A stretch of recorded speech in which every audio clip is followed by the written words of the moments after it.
प्रिय दर्शक, हमारी YouTube चैनल में हार्दिक स्वागत है। जो श्मशान में विराजती हैं, भयंकर स्वरूप हैं, तीव्र अट्टहास करने वाली हैं, मुंडमाला धारण किए हुए हैं, हाथ में कटा हुआ सिर है, एक हाथ में एक रंजित फरसा है। लेकिन महाकाली का स्वरूप अपने भक्तों के लिए नहीं है। भक्तों साधकों के लिए वे वरदान देने वाली माँ हैं, और जो उनकी शरण में जाता है उसे वे इच्छित वर प्रदान करती हैं, उसे विजय का आशीर्वाद प्रदान करती है। सद्गुरुदेव ने अपनी पुस्तक तांत्रिक सिद्धियां में महाकाली साधना के बारे में विस्तार से विवेचन दिया है।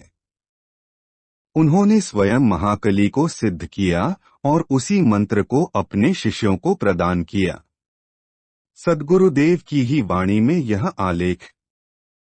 करीब 14-15 साल पहले मैं अपनी पत्नी के साथ हरिद्वार गया था।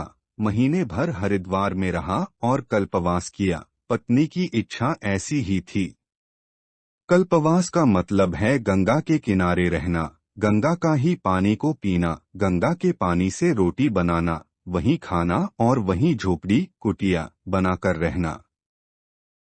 वहाँ एक युवा सन्यासी था। सन्यासी वैसे साधु वहाँ बहुत हैं, परंतु वह लड़का बड़ा हट्टा कट्टा मजबूत था और रोज हमारी सेवा करता था।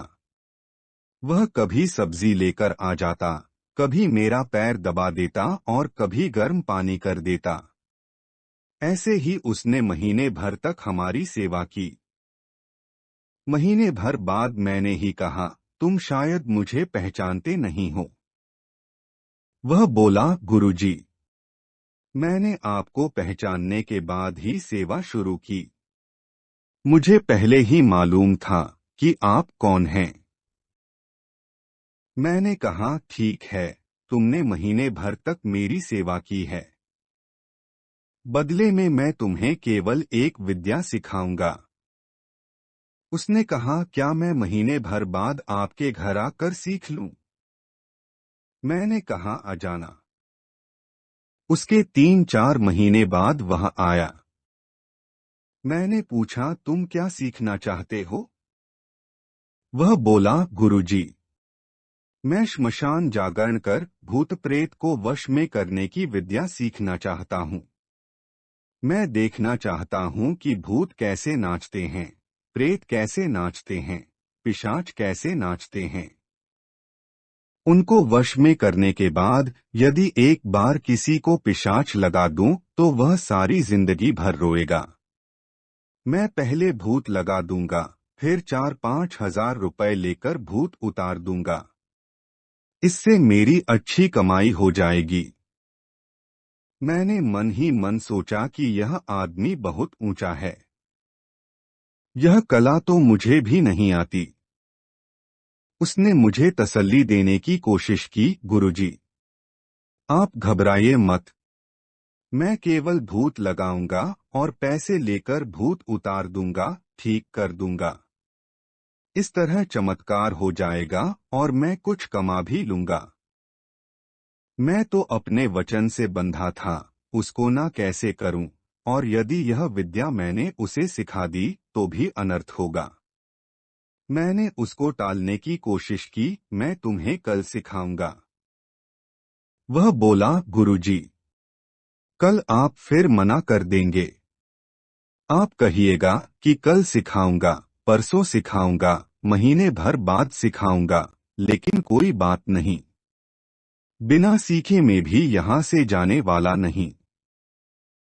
वह पूरी रात घर के बाहर बैठा रहा। दूसरे दिन सुबह हो गई, फिर शाम भी हो गई, परंतु वह वहीं बैठा रहा।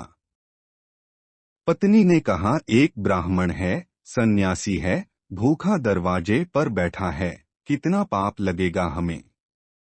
उसने आपकी सेवा की है, और जब आपने खुद ही कहा है कि सिखाऊंगा तो अब आप इसे सिखा दीजिए। मैंने कहा, सिखाना तो ठीक है, मगर यह कह रहा है कि पहले भूत लगा दूंगा, जब लोग भूत उतरवाने लाएंगे तो 1000-2000 का खर्चा बता दूंगा और पैसे लेकर भूत उतार दिया करूंगा। मैं इस तरह की गड़बड़ करने वाले को कोई विद्या नहीं देता। मैंने उसे भी समझाया कि भूत देखना, उनका नृत्य देखना, श्मशान जागरण तो मैं सिखा दूंगा, लेकिन जैसा तू बता रहा है वैसा नहीं करने दूंगा।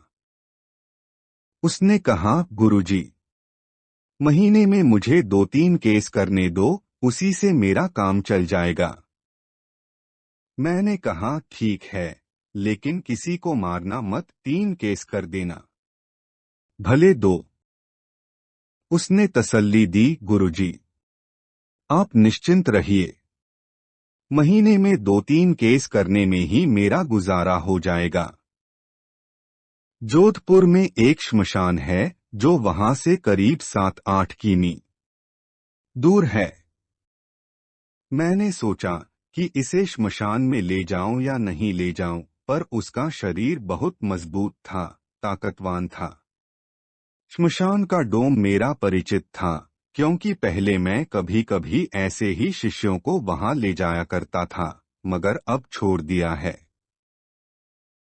गाड़ी मैंने श्मशान के बाहर खड़ी की और उसे श्मशान के अंदर ले गया। वहां एक जगह मैंने एक घेरा लगाया और उसको बैठा दिया। मैंने उसे समझाया, देख, श्मशान जागरण में बड़े भयंकर दृश्य दिखाई देंगे, लेकिन डरने की जरूरत नहीं है। भूत होंगे, प्रेत होंगे, वे अट्टहास करेंगे, उनके दांत दिखाई देंगे, सींग दिखाई देंगे, लेकिन डरना मत। यदि तुम डर गए तो बहुत मुश्किल हो जाएगी। मैं मंत्र दे रहा हूं, इसी मंत्र का जप करना है। मगर यह ध्यान रखना कि मैंने जो यह घेरा खींचा है, इसके बाहर नहीं आना, इसके अंदर कोई भूत नहीं आएगा। बाहर चाहे कोई भी झपट्टा मारे, तुम घबराना मत, तेरा कुछ नहीं बिगड़ेगा। उसने कहा, गुरुजी, आप चिंता बहुत ज्यादा करते हैं, मैं बहुत मजबूत हूं, मेरा कुछ नहीं बिगड़ेगा, आप बेफिक्र रहें। मैंने कहा, ठीक है। फिर उसी के पास घेरा बनाकर मैं भी बैठ गया, उसको भी बैठा दिया। उसके बाद दक्षिण की तरफ मुंह करके मैंने श्मशान जागरण प्रयोग किया। जो ही श्मशान जागरण शुरू हुआ तो श्मशान में जितने भी भूत, प्रेत, पिशाच, राक्षस आदि थे, वे उठ उठ कर आने लगे। कोई नाच रहा था, कोई कूद रहा था, कोई खून पी रहा था, कोई मलमूत्र कर रहा था, किसी के सींग निकले थे तो किसी के दांत निकले हुए थे। मैं तो इनका अभ्यस्त था, मेरे लिए यह कोई बड़ी बात नहीं थी, परंतु उसने एक पल को देखा और आंखें बंद कर ली। मैंने सोचा कि मजबूत आदमी है, हट्टा कट्टा है, मुझे इसकी चिंता नहीं करनी चाहिए। 3 मिनट भी नहीं हुए होंगे कि कड़कड़कड़ आवाज होने लगी। मैंने सोचा कि यह आवाज कहाँ से आ रही है, घूमकर देखा तो वह थरथर कांप रहा था, उसके दांत बज रहे थे। मैंने सोचा कि बेचारा मर जाएगा और एक सन्यासी की हत्या हो जाएगी। मैंने श्मशान जागरण क्रिया को बंद किया, उसके कंधे पर हाथ रख कर कहा, उठ भई, उठ खड़े हो। मेरा हाथ लगते ही वह चिल्ला उठा, भूत आया, भूत आया, बचाओ। मैंने कहा, अरे भाई, भूत वूत कुछ नहीं है, जो था सो खत्म हो गया। लेकिन वह उसी तरह चीखता रहा। मैंने सोचा कि कैसा साधक है। थोड़ी देर पहले तो यह डींगे हाँक रहा था, अब क्या गड़बड़ हो गई। मैं उसे किसी तरह कार में डालकर घर लाया। माता जी ने कहा, इसका यह क्या हाल कर लाए? मैंने कहा, आपने ही जोर दिया कि सिखा दूं। अभी तो 2 मिनट भी नहीं हुए थे श्मशान जागरण के कि इसकी यह स्थिति हो गई। मैंने उसे हिलाया डुलाया, उसके ऊपर पानी डाला,